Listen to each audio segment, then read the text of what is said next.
and especially the challenge we have just received from a beautiful young girl, proving to us that we are lagging behind. Tunahitaji kuwa na Sunday school na kuwa na walimu wa Sunday school ambao wanajitolea, kwa sababu Mungu anatuongoza ya kwamba kuna mahali tunaenda. Bwana asifiwe. And I think Mungu atusaidie. I was thinking that by the grace of God we will have a tent that we can start our Sunday school as quick as possible. But all the money belongs to God. He will provide. Because it's a need. You have seen the need. Yeah, God will provide. And if you don't believe, I will say like my bishop, if you don't believe, just trust what I'm telling you, because it will come to pass. We will have a good and a very vibrant Sunday school very soon, because God is on our side. Actually, we are really under pressure to have the Sunday school, and I really also am praying for it. I'm really in it, because we have even have a sister who has given, is it 5 seats for the Sunday school? Yeah, the 5 seats for the Sunday school. But where do we keep them? So if anyone among us can give us a tent, even if it is temporary, you don't give to the church, you just rent it to the church, or you give us for a time, it is a welcome. And it is also our prayer item. When we were doing the stores, I didn't remember that we also need a kitchen. I was not remembering we will be taking a cup of tea. But God challenged me that people going into the house of God, God is not only a provider, He is the source. And I was challenged that let people have something in the house of the Lord. I was seeing it being a cost which possibly we will not be able to sustain. But as we are going on, God is providing. Yesterday, when I called one of the supermarkets so that I sent someone to go and pick the items for here, the Indian told me, I'll pay that. Ibrahim, this weekend, I'll pay that. Let the church know there is Ulmat. The Indian.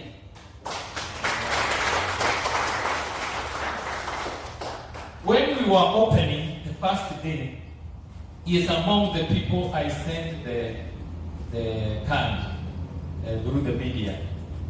You remember some of us received through the media. Is there anybody who received through the social media? You received. And you received through the social media. He is also among the ones I sent. The gift he gave to the church, we are unable to use it because we don't know where to place it, was a water dispenser. And he said, this one will make you pastor to take hot water when you want, cold water when you want. It is for the church.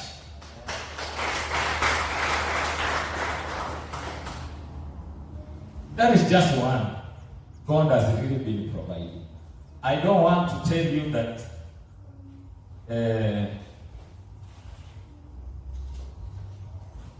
on top of the many people who are sacrificing,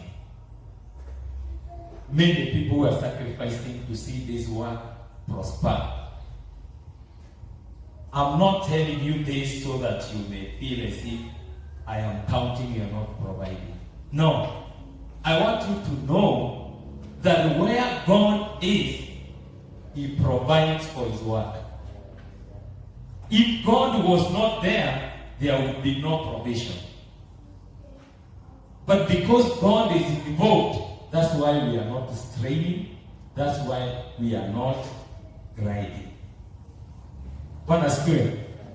Sijui kama inawapata, na waeleza ya kwamba mahali Mungu yuko, yeye hujitwalia. Ndio ujue yeye hujitwalia kwa njia gani. When God asked Abraham to go and sacrifice his son, if God wanted the son dead, Abraham was ready to kill him. Sindio? If the Indian did not give us the provision for yesterday, does it mean atungepata? Situngepata? What I'm saying is, regardless that Abraham wanted to give his son and he had already decided, kama Mungu anataka huyu achukue. So it is that even with us, tunaweza sukumana na kazi, tunang'ang'ana nayo, lakini wakati ni Mungu ataleta kondoo na utamchinja Isaac, instead God will give his own sacrifice. I don't know whether you are getting my point. And if God is providing from this altar, it means he is alive. Pastor Chichil also has explained a number of instances of what God has been doing. 2 Sundays ago, when I was standing here, I told you that I'm seeing a young girl. And it was a girl. And she had a problem with her neck. There was a swelling. Do you remember? After we prayed, then there is one lady who had visited here, and we have a project that we are disposing of some property somewhere. She called me so that we may go to the property, and because of the work that I've been having here, I have not gone there for a long time. So when I took her with the customer that she had brought our way, I went round the farm praying that God may let the property go, because we need the money. I need the money because of Kabarak Deliverance Church, and also I need for myself. And as I was going round the farm and praying, I was just praying for the farm, because that is what I felt. And then we came out and went. When we parted with her, after that, like 3-4 minutes, somebody called me. And she was kind of shouting in the phone, "Pastor, my kid is sick here, and you just go around your farm, you don't even ask where I am or how I am, and you just go back." I asked her, "Your kid is sick?" "Yes." "Do you want me to pray with you?" She said, "That's why I'm calling. And I thought you will tell yourself and come." I told her, "I'm sorry, I didn't tell myself, but I am coming right now." I went and I found the girl is exactly the girl that God had talked to me from this pulpit. She had something which was like a boil, and it had bursted, but there was no what we call pus. You know? It was very perforated, but it was not coming out. Then, in my naiveness, when I touched the girl, she relaxed. I found her crying, but when I touched her, she relaxed. And then I tried to push to see whether something can come out, because it was swollen. And true to it, there came a mass of flesh. And the girl screamed so much, but immediately it was out, the girl kept quiet. I don't want to say that I'm a doctor, because I don't know what it was. The mother said they have gone to several hospitals. She had even antibiotics with herself. But it was like a popcorn. You have heard me mention here, God will surprise us with miracles like popcorn. It went so. It went like that. Because when that thing came out, it was like a popcorn. And true to it, she is well, she is fine, she is good.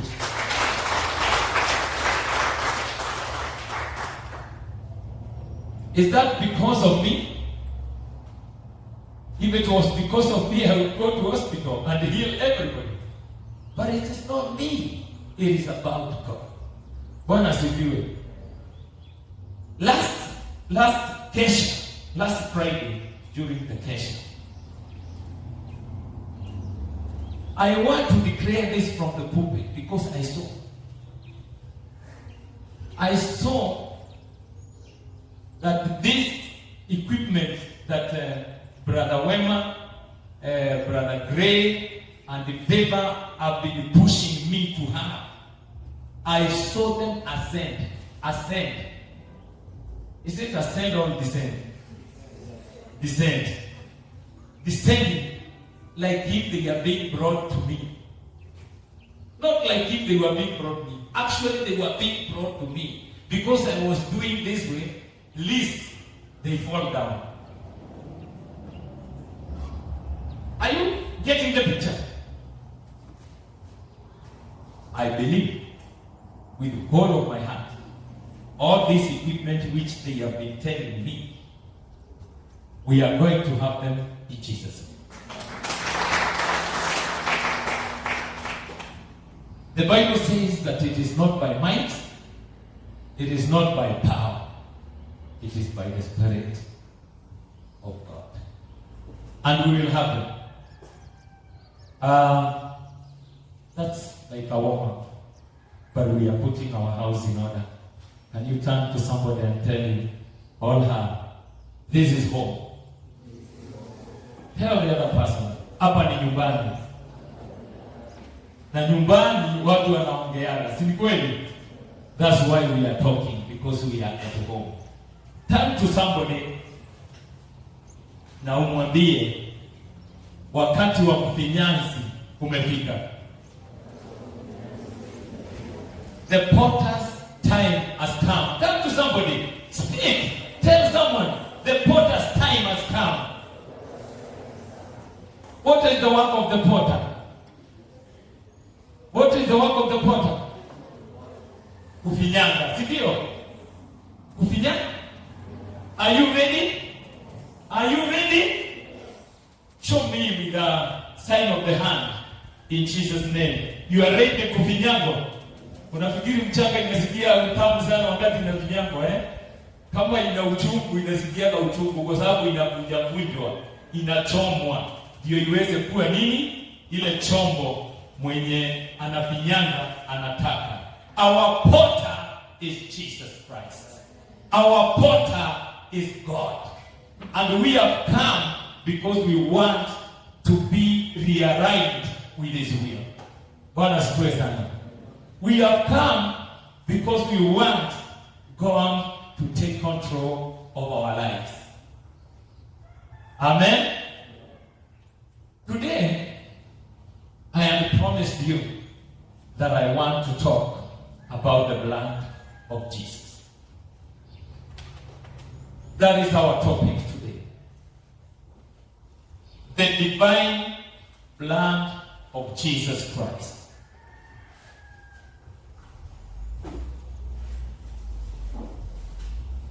Why do we talk so much about the blood of Jesus? It is because any Christian who is worth to call himself a believer, without the blood of Jesus and without the mystery of the blood of Jesus, there is no redemption of sin. In the Old Testament, and I've said this several here, we were given the blood of sheep and goat for the atonement of sin. But the redemption of humankind and humanity is through the blood of Jesus. Can you shout, the blood of Jesus? The blood of Jesus. I expect you to shout, because we are talking about the backbone of Christianity. We are talking about the backbone of Pentecost. See, we are Pentecostals. This is the fiber. This is the backbone of Christianity. Anybody calling himself a Christian, it means you have a mission of knowing what is Pentecost. And without the blood of Jesus, all is in vain. That is why I want today we learn about the blood of Jesus. Shout like you will never shout before. The blood of Jesus. The blood of Jesus. Cover me. Cover me. Hold me. Hold me. Be with me. Be with me. In Jesus' name. In Jesus' name. Amen. Amen. Let's bow our hands as we pray. Heavenly Father, this hour we have come because we are ready to eat your bread. We are ready to drink your blood. We pray that our Heavenly Father, you may speak to us. Speak to us, King of glory, because we are waiting. Our hearts are ready. Our minds are set.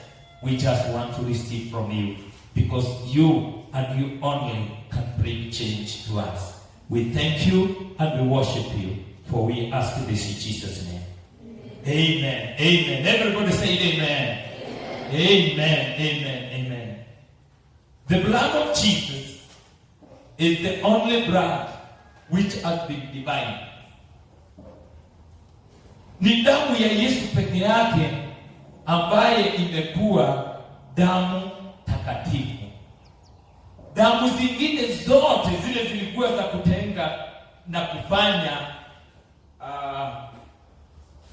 maagano, zilikuwa ni damu. Period. Zilikuwa zinafika ya kwamba ni damu. There is another example of people who are making covenant and they were using their own blood. That is Jonathan and David. When they made a covenant that you are my brother. It was a common thing during those days, and it is common even today, that when you have gone and messed up, and you don't want that other person to go accusing you, you give your blood and mix with his blood, so that the covenant may be strong.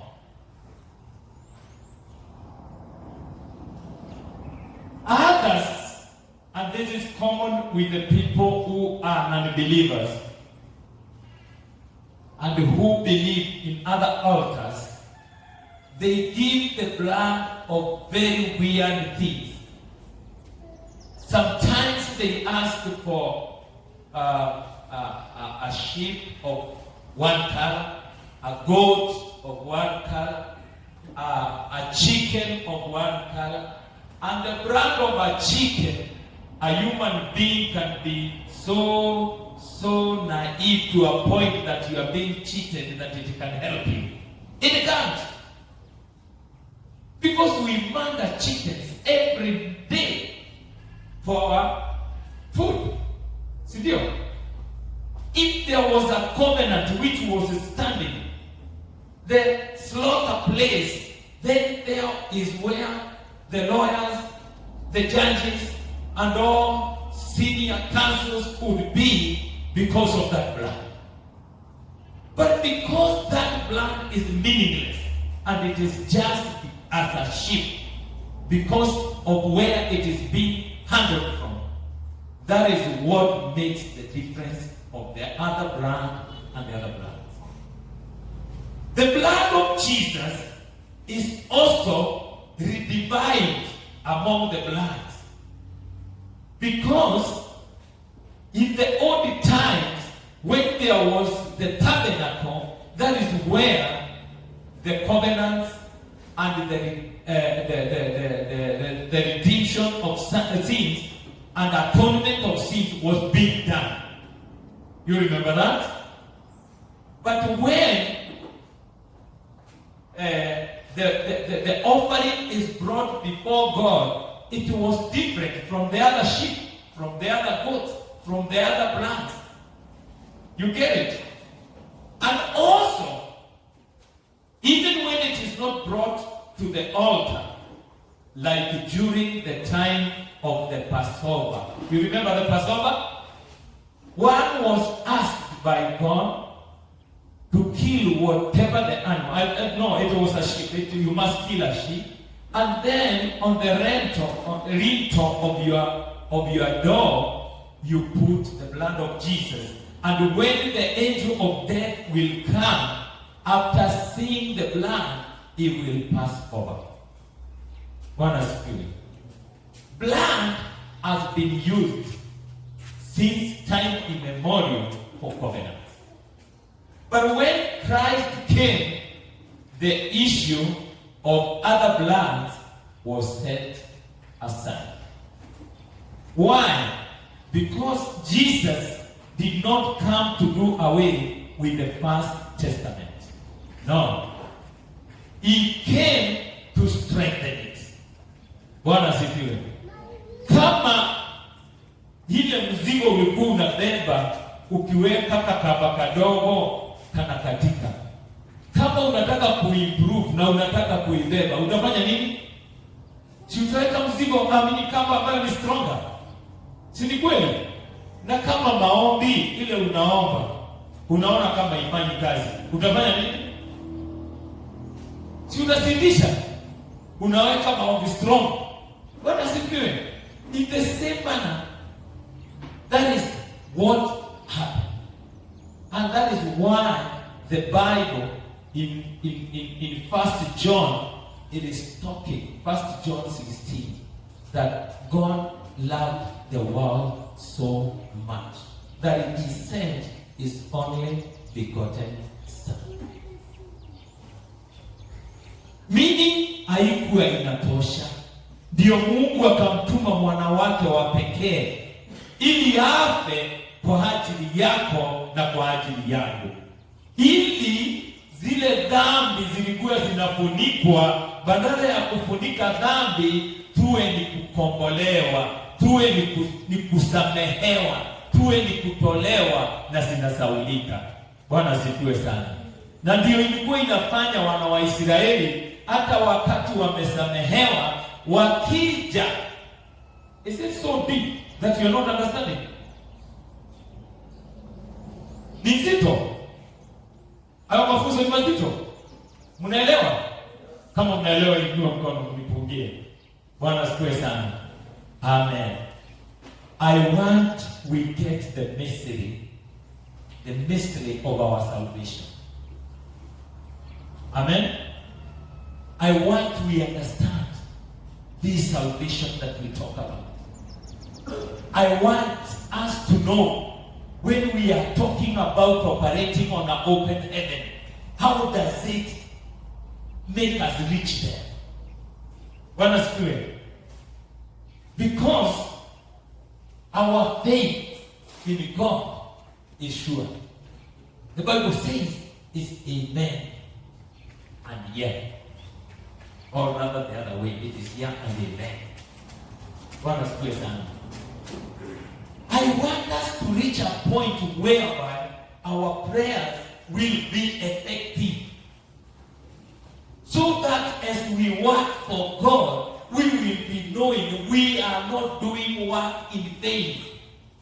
We are not giving our services and our sacrifices to an unlistening, an alive, unreasonable God. Because the blood redefines us differently from just anybody else.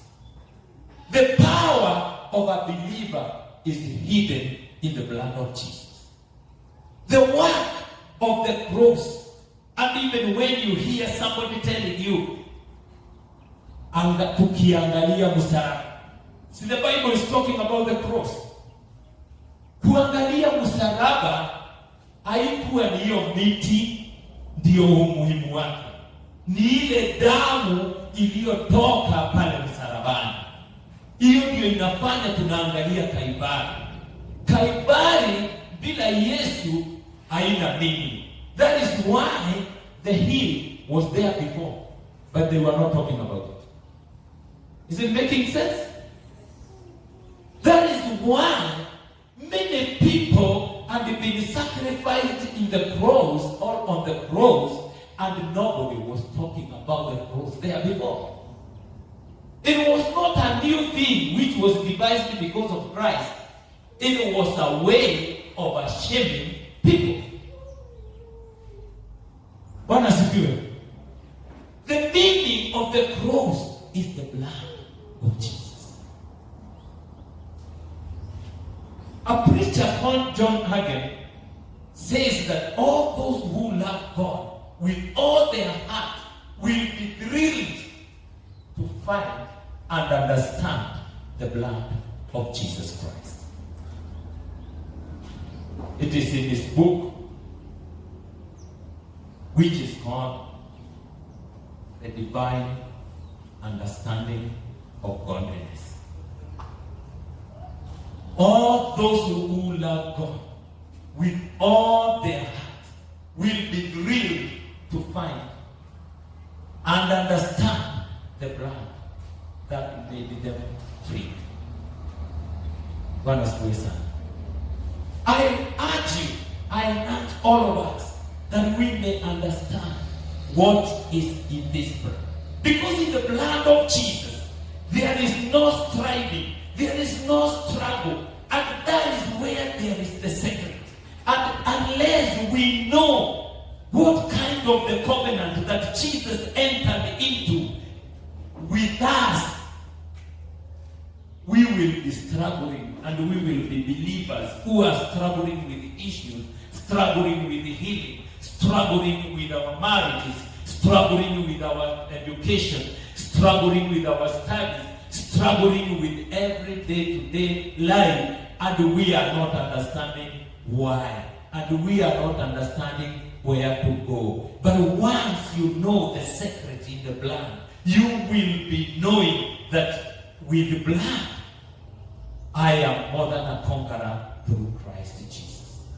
You will be knowing that I am more than a conqueror through Christ Jesus, who strengthens us. Amen?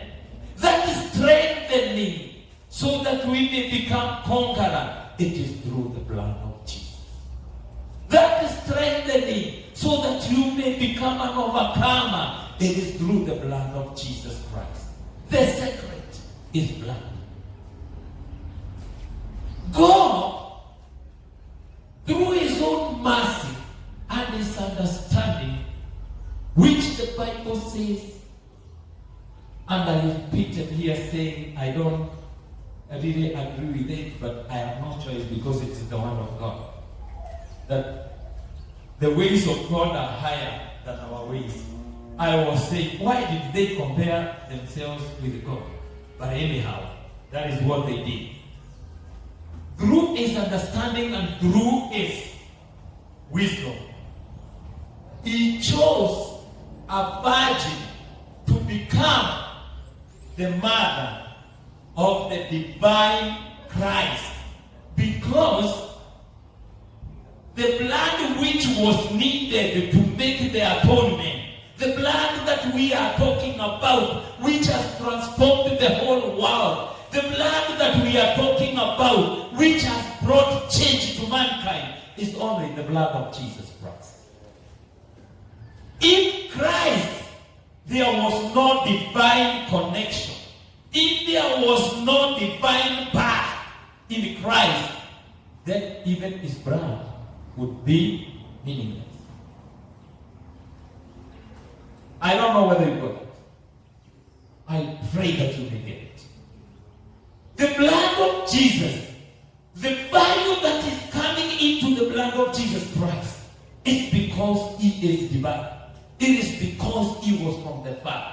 It is because he was not the son, literally, physically, of Joseph. He was the Son of God. Virgin Mary, some of us, and I pray because, and thank God for you because you are not there, have put more emphasis on the Virgin Mary, and they start thinking that the Virgin Mary had some chemistry with God which we can peg on. No! It is just like me being used by God here, or you being used by God from your point of view, or from your point of operation. And then you start thinking, in case you are not there, then the gospel will come to an end. It can't. It is not so. Virgin Mary was just like an incubator. And that is why she got some other children. And the other children that she got, we are not calling upon their blood. Are we? We are not. So the secret is not hidden in Mary. The secret is hidden in the blood of Jesus Christ. That is why, with all respect that I have for Pastor Francis and the wife, can you just stand with the baby? With all the respect that I have for them, Mom, stand. This child is being taken care by Mom. Mostly, even though Pastor is pretending now to be very close to the baby right now, mostly the baby is with the mother. Is it true? Imagine this baby has never gotten anything to drink from the father. But some minutes here you will see the baby feeding from the mother. Is it true? But divinely and according to God's will and the purpose, this blood is the blood of Pastor Francis. That is why even when we fall the blood of the lineage of the blood, we fall the lineage of the Father. That is why you will see the character formation is more than 75% Francis. Whether it will be a girl or the child will be a boy, the 75% will follow after the genes of the father. God, in his wisdom, there was no dependence that he needed from Mary. The blood was pure God. If you ask me, you can listen. If you ask me, how did it work? I will also ask you, how does it work that a cow is eating green grass and giving out white milk? How does it work? Si maziwa ingekuwa ikiwa green. Si ndio? How does it work? Since you cannot answer me, I also don't want to answer you. How it came that the blood of Jesus Christ was 100% the blood of God. It is God's mission. And that is why I'm telling you that this is not a normal blood of a human being. It was different. It was completely defined to be the blood of God. So that the work that God wanted to do may be complete. And the work which God wanted to be complete was the work to redeem human being. God God has redeemed us so accurately, such that in the older days, if someone was poor, you could stay with your sins because there was no sheep or goat to give so that you may redeem. But through Christ, the atonement of our sin is free. Through Christ, through the blood, it is just accepting that, Lord, here I come. I believe in the power of this blood. I believe in the birth of a virgin Mary. Because the best and the most important point is to start knowing how God brought the blood your way. God brought the blood of your way through the virgin birth. Correct? And because the blood was 100% God, the secret now starts. And before Christ was taken to the cross, even if he was doing miracles, still he had not started redeeming people. Why? Because the blood had not been shed. Without the shedding of the blood, there was no covenant. Covenant kwa Kiswahili ni agano. Hapakuwa na agano kabla Yesu hajaenda msalabani. Ninajaribu kukwambia nini? Ya kwamba siri yako, ili maisha ya kung'ang'ana yafike kikomo, ili maisha yako ya kutoelewa uhusiano wako na Mungu jinsi ulivyo, umefichika katika siri ya kujua kuhusu damu. Na hii siri, damu